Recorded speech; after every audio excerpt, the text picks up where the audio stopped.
नमस्ते, मैं doctor Prachi Sareen Sethi, consultant obstetrician and gynaecologist, Apollo Cradle hospital Gurgaon. और आज हम बात करेंगे importance of the third trimester. तो फ्रेंड्स, ये थर्ड ट्राइमेस्टर होता क्या है? ये हमारी पूरी प्रेगनेंसी के वो आखिरी 3 महीने होते हैं, the last lap of our pregnancy. ये स्टार्ट होता है 28 वीक्स से और खत्म होता है 40 वीक्स पर। और इस ट्राइमेस्टर में बहुत ज़रूरी होता है कि हमें अपना खास ध्यान रखना चाहिए, क्योंकि ये हमारी डिलीवरी से जस्ट पहले का टाइम रहता है। तो इसमें चेंजेस क्या क्या आते हैं?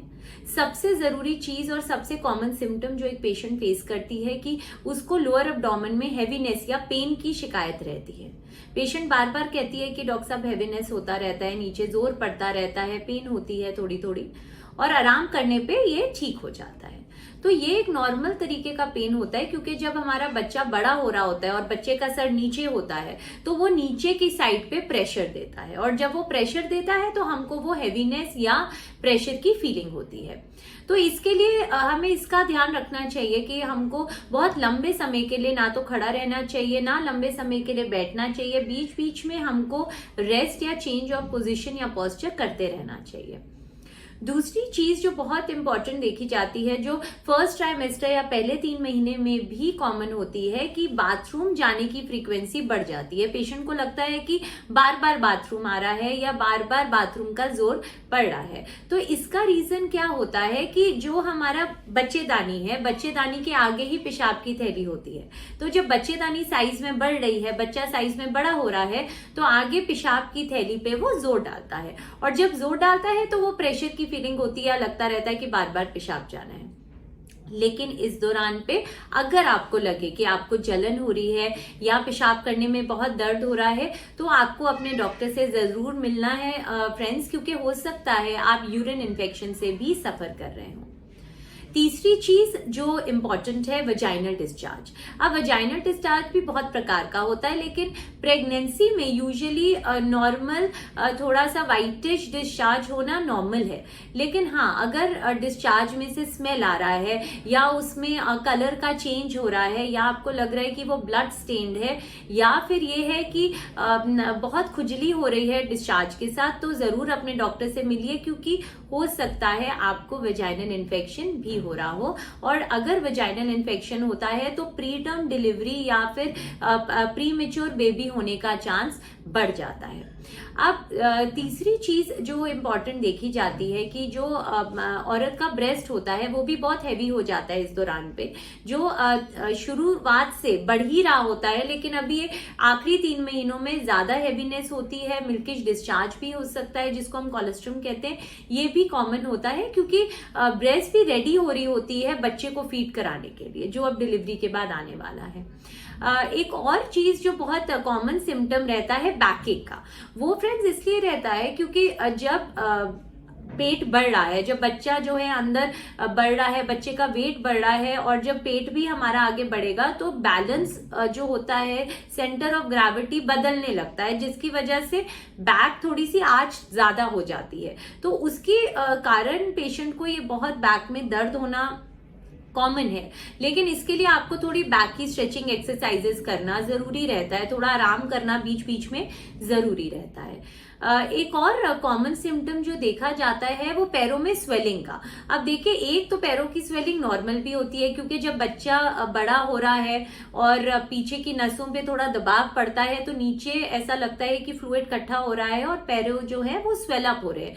तो उसके लिए हम जैसे रात को सोते हैं तो पैरों के नीचे तकिया लगाकर आप सो सकते हैं, या थोड़ा मालिश करा सकते हैं पैरों की, ताकि जो ये स्वेलिंग है जो डिपेंडेंट एरिया पे हो रही है थोड़ी सी बेटर हो जाए। तो लेकिन अगर ये स्वेलिंग ठीक नहीं हो रहा है और आपको ऐसा लग रहा है कि बढ़ रही है, आपका वेट भी बहुत बढ़ रहा है, तो अपना बीपी भी चेक कराना और अपने प्रोटीन लेवल चेक कराने भी फ्रेंड्स बहुत जरूरी होते हैं, क्योंकि कभी कभी जब औरत का ब्लड प्रेशर बढ़ रहा हो तो भी उसको ये सूजन की प्रॉब्लम आती है। तो हार्ट प्रॉब्लम्स में, ब्लड प्रेशर की प्रॉब्लम्स में, किडनी की प्रॉब्लम्स में भी सूजन आता है, तो अपने डॉक्टर से जरूर संपर्क करिएगा।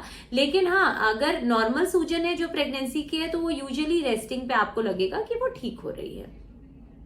अब बच्चे को इस दौरान में क्या हो रहा होता है, तो देखिए जब 28 वीक्स खत्म होते हैं तो हमारा बच्चा कुछ आप लगभग मानिए कि 1 किलो का हो जाता है, और end of this third trimester तक baby somewhere would be around 2.5 to 3.5 kg। तो इतना ड्रास्टिकली एक्सपोनेंशियली बच्चा जो है वो अंदर बढ़ रहा होता है। सारे ऑर्गन्स जो होते हैं बच्चे के, हाथ पैर, अंदर के सारे ऑर्गन सब अब प्रॉपरली डेवलप हो चुके होते हैं। 34 वीक्स के बाद बच्चे की लंग भी अच्छे से मेच्योर हो जाती है। तो इसलिए अगर 34 वीक्स के बाद किसी को डिलीवरी हो भी रहा है, प्री टर्म डिलीवरी भी हो रहा है, तो बच्चे के सर्वाइवल के चांसेस भी बेटर हो जाते हैं, क्योंकि फेफड़े जो हैं वो अच्छे से बने रहते हैं।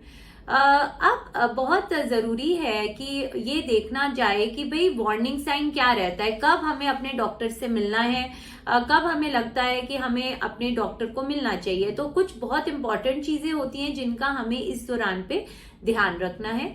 पहली सबसे जरूरी चीज होती है बच्चे की मूवमेंट, जिसको हम फीटल मूवमेंट कहते हैं।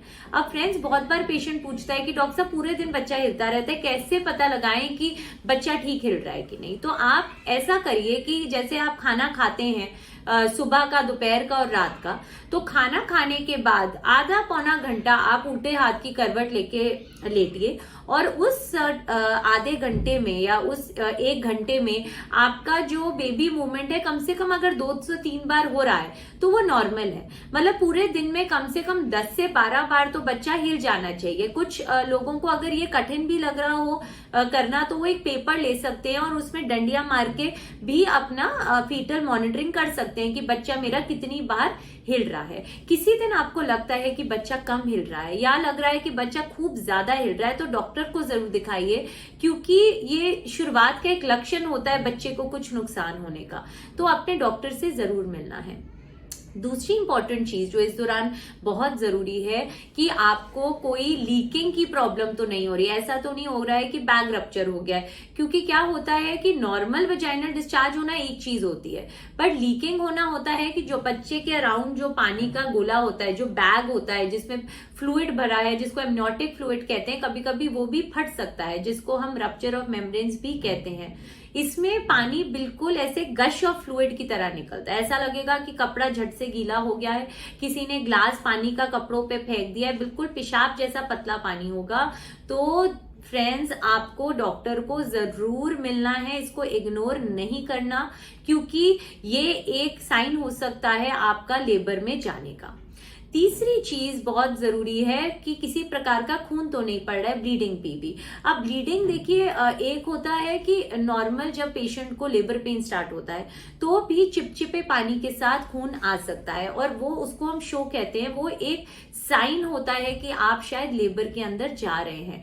तो डॉक्टर से जरूर मिलना है। और भी किसी प्रकार का हैवी ब्लीडिंग हो रहा है या पीरियड के जैसा ब्लीडिंग हो रहा है या दाग भी लग रहा है, तो भी इसको इग्नोर नहीं करेंगे आप अपने डॉक्टर से मिलेंगे, ताकि इसका समाधान निकल सके और देखा जा सके कि आपको या बच्चे को कोई नुकसान तो नहीं हो रहा है। आखिरी बहुत जरूरी चीज होती है लेबर पेन्स।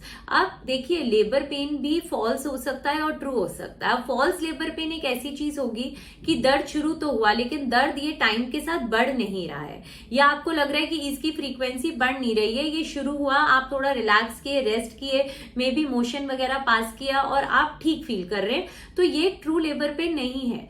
लेकिन अगर एक ट्रू लेबर पेन होगा या एक्चुअली में आप लेबर में चले गए हैं, आपको दर्दें शुरू हो गई हैं, वो दर्दें किसी भी चीज से, चाहे आप पेन किलर लीजिए, चाहे आप रेस्ट करिए, ठीक नहीं होंगी फ्रेंड्स। वो समय के साथ साथ बढ़ती भी रहेंगी, उनकी इंटेंसिटी भी बढ़ती रहेगी, उनकी फ्रीक्वेंसी भी बढ़ती रहेगी, और कुछ भी चीज उसको ठीक नहीं कर सकेगी। तो ऐसे केस में घर नहीं बैठे रहना है, डॉक्टर को दिखाना है, क्योंकि चेक कराना पड़ेगा कि नीचे से बच्चेदानी का रास्ता खुल तो नहीं रहा है, आप लेबर में तो नहीं जा रहे हो, आपका डिलीवरी का समय पास तो नहीं आ रहा है। तो ये कुछ टिप्स हैं जिनका आपको ध्यान रखना है। और एक बहुत इंपॉर्टेंट चीज होती है एक्सरसाइज, जिसपे मैं हमेशा फोकस करती हूँ कि आपको प्रेगनेंसी में जितना एक्टिव रह सकीजिए रहिए।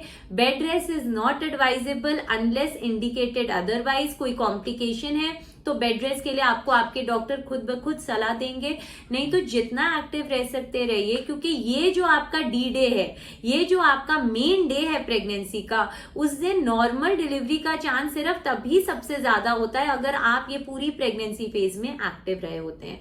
और आखिरी 3 महीने में बहुत जरूरी होता है कि आप अपनी लेबर के लिए एक्सरसाइजेस करिए, जैसे कैट एंड काउ पोजीशन की एक्सरसाइजेस हो गई, प्राणायाम हो गए, ब्रीदिंग एक्सरसाइजेस हो गई, डीप स्क्वाट्स हो गए, बटरफ्लाई पोजीशंस हो गई। ये सब चीजें बहुत जरूरी हैं योगा आसन करने, ताकि नीचे से खुद ब खुद दर्दे लगने का जरिया बढ़े और आपका बच्चा एक सही सलामत नॉर्मल डिलीवरी से बाहर आए।